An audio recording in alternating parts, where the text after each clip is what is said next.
Hey, folks, I'm excited about today's spotlight. We have none other than the host and the executive producer of Expedition Texas. He's also a singer, songwriter, producer, performer. None other than Bob Mauldin. How you doing, Bob? Hey, doing fine. How are you, sir?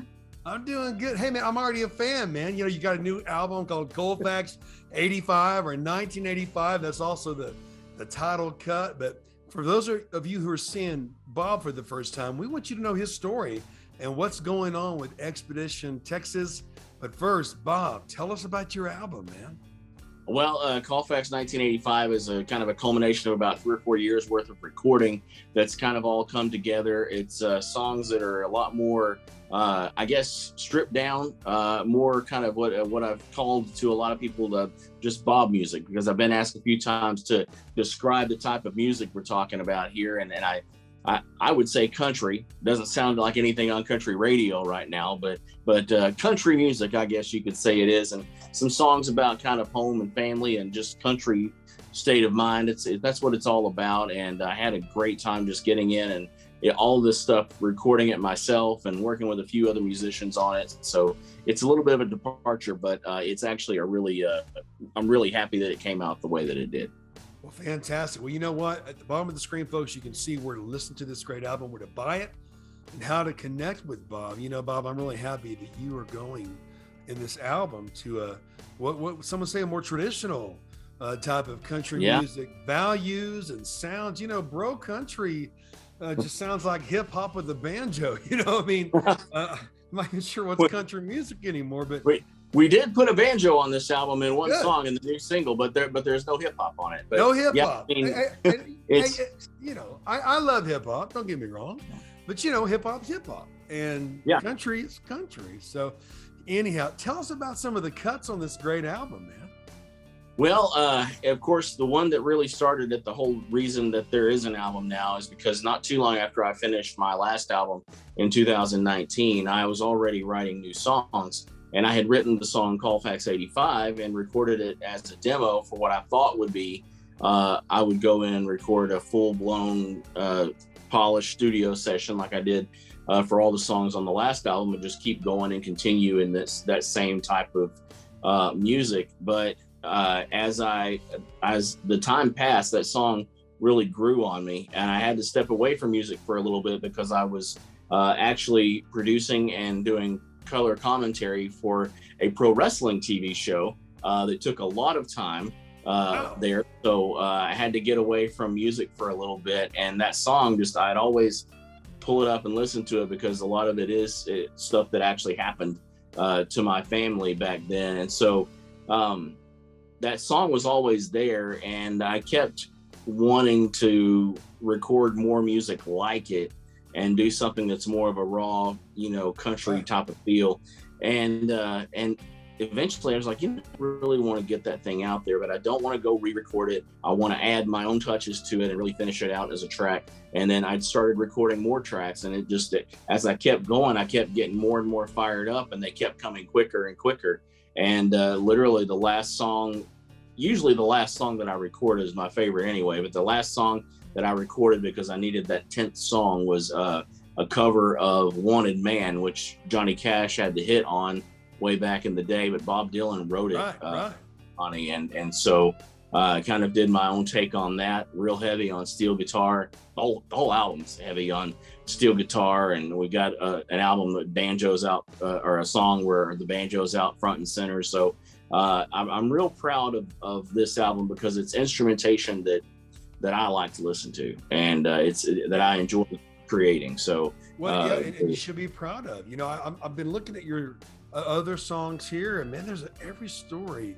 Every song has a story. The Little Bird. Tell us about the song Little Bird. I'm very curious about that. Okay, yeah. So Little Bird, Jerry Jeff Walker wrote that song. I didn't know about that song, but back when I first had the idea, I need to record a song about a little bird, because what happened, I had gone through a divorce and things were kind of picking back up. But as that was happening, outside the back door of my studio, which I was working in every day, there was this little bird, which I had to look it up to find out what kind of bird it even was.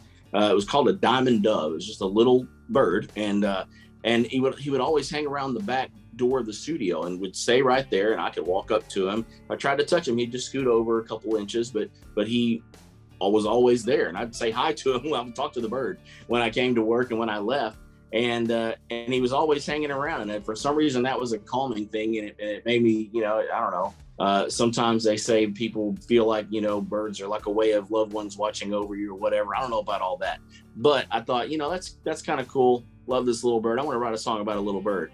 Well, it probably wasn't, 2 or 3 weeks later, we were shooting Expedition Texas in Lukenbach, Texas, which is where Jerry Walker recorded the Viva Terlingua album. We were down there and checking it out, and Virgil Holdman, who is the store man down there, he's kind of the face of Lukenbach these days since Hondo Crouch has passed away. He was telling me about this album, Viva Terlingua, recorded right in the dance hall there, and he was telling me, naming off the songs, and he said Little Bird, and I said I need to hear that album. I had never heard Viva Terlingua before. I'm not a very good Texan, so I got a copy of it and listened to it, and I'm like, man, that's the song right there. And then I kept exploring and found out that Jerry Jeff had recorded that song many times before. He had recorded it in one, like the original version. The instrumentation was just a guitar and a harmonica, and his voice dry, no reverb. I mean, it sounded like they could have recorded it in his bedroom or something. It was very basic. And then there was a live version at Green Hall that had Lloyd Maines on steel guitar. And so my version is kind of a hybrid of all of those. We have a little light touch of steel guitar, little light touch of a cello that kind of creeps in toward the end there. And my wife actually sings with me on it and provides background vocals on the choruses. Can't beat that, man. When you got the little lady singing with you. Yeah. She kind of symbolizes things, turning up and getting going better for a while after my little left, So this country album wasn't about being left. It was about getting something new, gaining a new ground, and rising up from the ashes. You got a song called Texas in the Chevy, man. That doesn't sound country. I don't know what does. Tell us about Texas in the Chevy. Texas in the Chevy was a song about traveling the roads of Texas, shooting Expedition Texas. We see a lot of Texas, and it's the most beautiful place in the world. I mean, if you love desert landscapes, West Texas, you can't beat it. If you love the hill country, we've got that. If you love the plains, you've got all that. You've got the piney woods of East Texas. I mean, everything.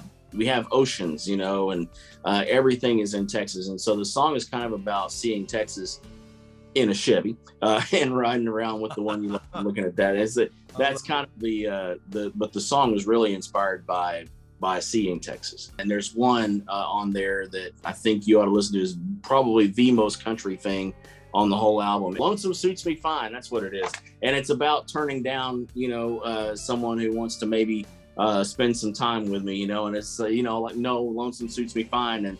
And it tells why. And part of the story is she left me and took everything, the kids, the house, the dog, the whole country song. And that's my favorite line on the whole album, is the kids, the house, the dog, the whole country song. The whole country song. There you go. And of course, Expedition Texas. I can't wait to see and hear more about that. Where can people get a taste of Expedition Texas, Bob? Well, we have a website which kind of gives you the overview of what we are. But if you don't get the station in your market, we were in a lot of the major markets in Texas and nationwide on Heartland TV network. But if you don't get the show over the air or over cable or anything like that, we have a YouTube channel where all of the shows get posted commercial free after they air. So if you want to go binge Expedition Texas, you can do so commercial free at no charge, other than what YouTube puts in. They put their own commercials in there, but it's a good way to kind of catch up on the show and what we're all about. And it's about abandoned buildings, lost history, ghost towns, cemeteries. If you've ever driven by an old building and thought, man, I wonder what that was, man, if those walls could talk, well, on our show they do.